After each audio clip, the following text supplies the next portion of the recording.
بسم الله الرحمن الرحيم الحمد لله رب العالمين والصلاة والسلام على أشرف الخلق أجمعين سيدنا محمد وعلى آله وأصحابه والتابعين ومن تبعهم بإحسان إلى يوم الدين.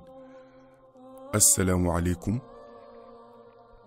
Mes chers frères, mes chères sœurs, aujourd'hui, nous allons vous parler de l'histoire du prophète Idriss alayhi salam. La raison qui nous amène à parler de ce prophète est la suivante. Selon les exégètes du Saint-Coran, le prophète Mohammed sallallahu alayhi wa sallam sera le premier à mettre les pieds au paradis. Alors que l'histoire sainte nous apprend que le prophète Idriss y réside déjà. On se demande alors comment cela est possible. Nous pouvons dire que la mission de ce prophète est particulière dans la mesure où les rapports développés avec le monde invisible sont plus intenses que ceux qu'il a pu nouer avec le monde sensible.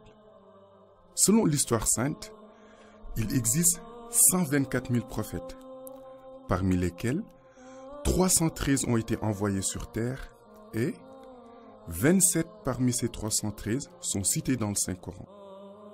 Leur mission dépend du contexte dans lequel ils ont été envoyés.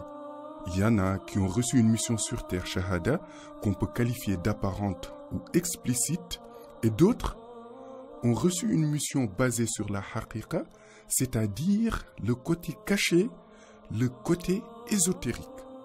Certains prophètes ont l'avantage d'avoir les deux types de missions lorsqu'ils ont été envoyés sur terre, c'est-à-dire qu'ils bénéficient aussi bien d'un ancrage dans le monde sensible que dans celui du monde caché.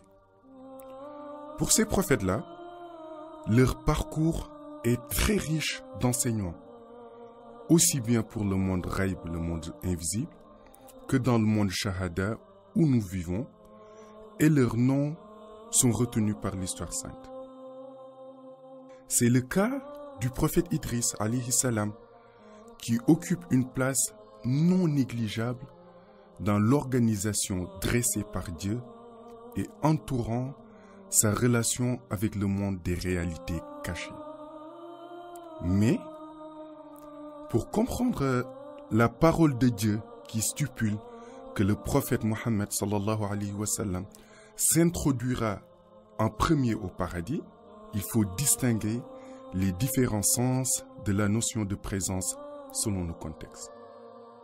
En effet, le prophète Mohammed sallallahu alayhi wa sallam a toujours été présent au paradis, mais de façon spirituelle, car toute la création provient de la lumière divine et la première chose créée fut la lumière du prophète Mohammed sallallahu alayhi wa sallam.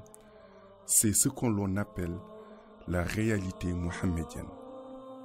Toutes les illuminations du paradis qui scandent à longueur de journée Salaman Salaman tirent leur éclat du ciel qui surplombe le paradis et qui est nommé Al-Haqaiqul Munzil. Ce ciel tire sa source de la lumière prophétique. C'est d'ailleurs à partir de ce ciel que le soleil et la lune ont été découpés. La seconde manifestation de la présence spirituelle du prophète Mohammed sallallahu alayhi wa sallam réside dans l'incrustation de son nom à travers les termes de La ilaha illallah Muhammad Rasulullah dans tout ce qui est accessoire et matériel au paradis, ce qui constitue une preuve irréfutable de la primauté de la présence du prophète Mohammed sallallahu alayhi wa sallam. La présence physique, quant à elle, aura lieu après la cérémonie officielle marquant l'épilogue du jour du jugement dernier. C'est sur cette deuxième présence que se réfèrent les gens pour dire que nul n'entrera au paradis avant le prophète Mohammed sallallahu alayhi wa sallam. À ce titre, quand se terminera la cérémonie, le prophète Mohammed sallallahu alayhi wa sallam s'acheminera et entrera au paradis Aliyin, escorté par les compagnons dont les plus distingués seront les 4 khalifes, le grand pôle secoureur et ses khalifes, les pôles secoureurs qui ont été envoyés pour revivifier l'islam en leur époque, et ainsi que quelques saints. Ils seront suivis d'individus qui auront reçu l'agrément divin et se dirigeront vers le paradis après qu'ils aient franchi le pont Sirat. Une traversée qui se fera au moyen d'hélicoptères pour certains et de bateaux pour d'autres. Certains se serviront de leur Inayatu Rabbani, cette boule de lumière qui leur servait de moyen de locomotion quand ils voyageaient dans les cieux. Après l'étape du Sirat, toute l'assemblée se dirige vers le paradis et à 200 mètres des vitrines édéniques, toutes les lumières s'éteindront pour rendre hommage à Sayyidina Omar ibn Khattab qui, sous son khalifa, s'est chargé d'équiper toutes les mosquées d'éclairage. Le prophète lui demandera de s'avancer jusqu'à 100 mètres du paradis. À ce moment, toutes les lumières se rallumeront et il laissera le prophète le précéder et entrer en premier au paradis. L'histoire du prophète Idriss alayhi salam aura marqué le monde ghaib, invisible. 2 faits majeurs ont rendu sa mission palpitante et extraordinaire. Le premier est la façon dont il a rendu l'âme. Généralement, les prophètes, toujours en connexion avec le monde invisible, sont informés du déroulement de leur mission et de toutes les étapes à franchir pour mener à terme leurs objectifs. Ils savent donc à quel moment débute leur mission, mais aussi à quel moment elle prendra fin. Le prophète Idriss a commis un impair par rapport aux informations reçues provenant des hautes sphères de la réalité vraie. Il a effectivement donné rendez-vous à son peuple 24 heures après la date présumée de sa mort. Dans ce monde ghaib si bien organisé, tous les acteurs de cette vie ont des tâches particulières et aucune dérogation ne leur est accordée quant à l'accomplissement des décrets divins. Donc, 48 heures avant la rencontre avec son peuple, il annonça son souhait de leur parler et de leur confier certaines choses.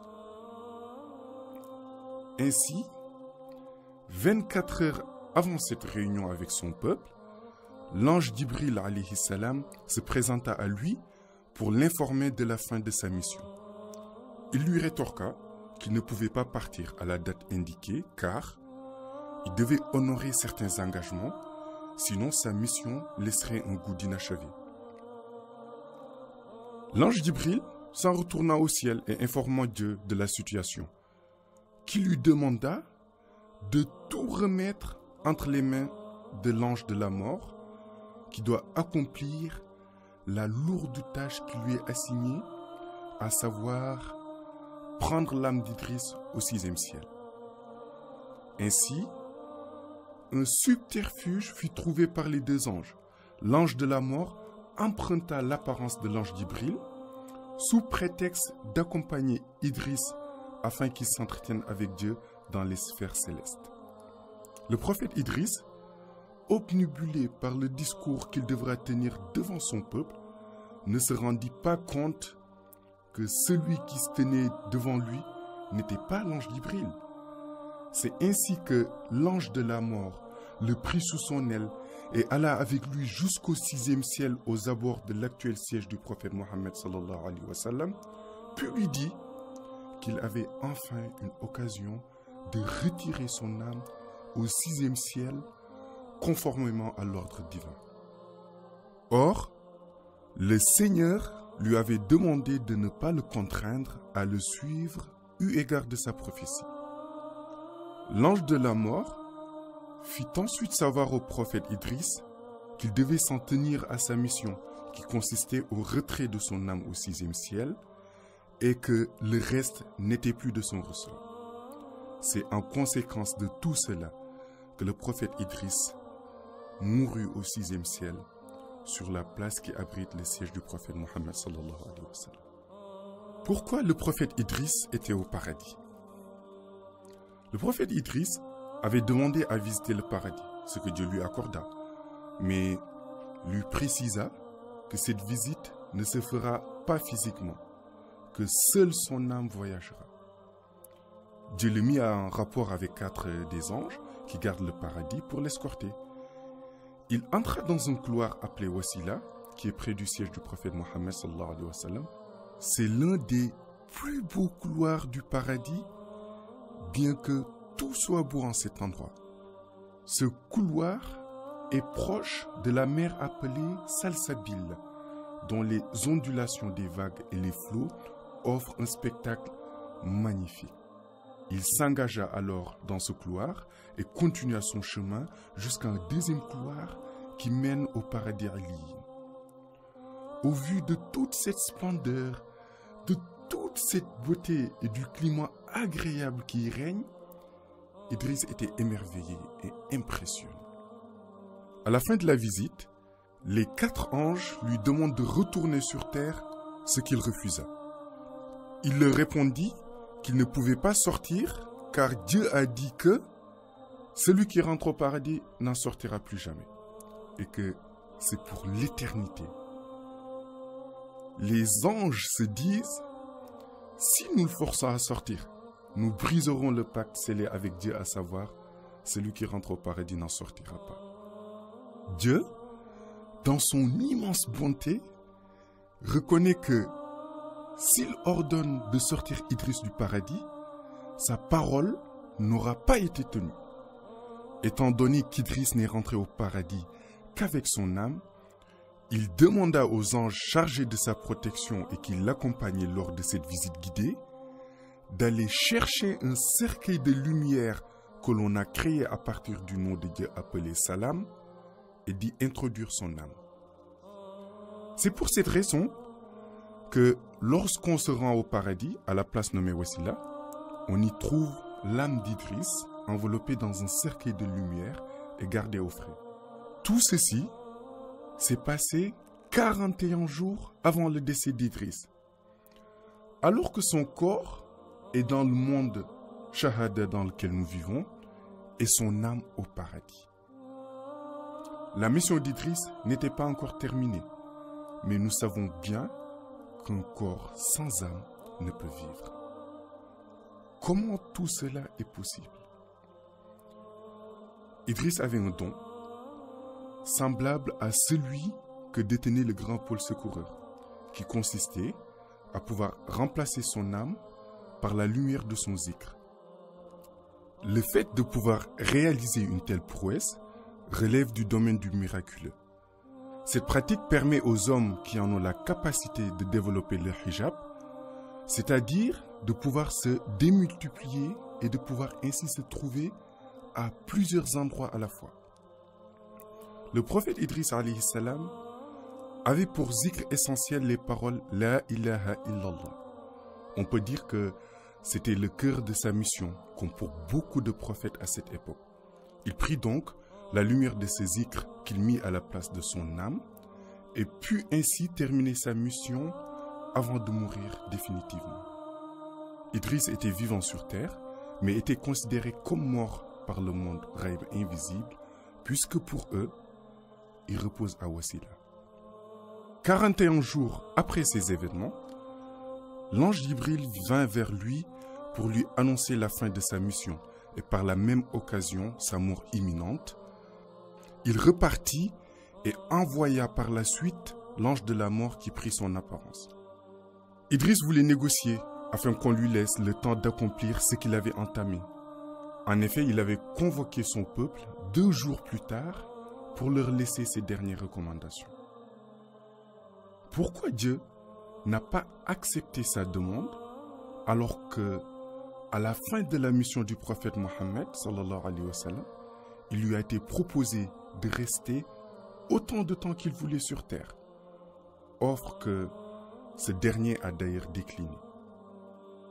On peut se demander alors pourquoi cet avantage a été refusé au prophète Idriss. Parce que tout simplement, le prophète Idriss n'a pas respecté sa parole. Il devait revenir sur terre pour réintégrer son corps et terminer sa mission, ce qu'il n'a pas fait. Pourquoi le prophète Idriss est mort au 6e ciel? Son âme étant au paradis, il était impossible à l'ange de la mort de lui retirer la lumière de la ilaha illallah qui lui servait de ruh dans le monde sensible où nous vivons. Dieu lui a demandé de ne le faire qu'au 6e ciel. Ce n'est qu'à cet endroit qu'il était autorisé de retirer la lumière de la ilaha illallah de la poitrine d'Idriss. Cette lumière est encore appelée le secret du miracle. Ce secret ne peut être manipulé que dans le monde raïb. C'est pour cette raison que l'ange de la mort l'a invité à venir avec lui pour demander à Dieu de lui accorder un jour de plus. Arrivé au 6e ciel, il récupéra le secret. Ensuite, il prit le corps d'Idriss qu'il ramena au 4e ciel, à l'endroit où se trouvent les prophètes qui n'ont pas été envoyés.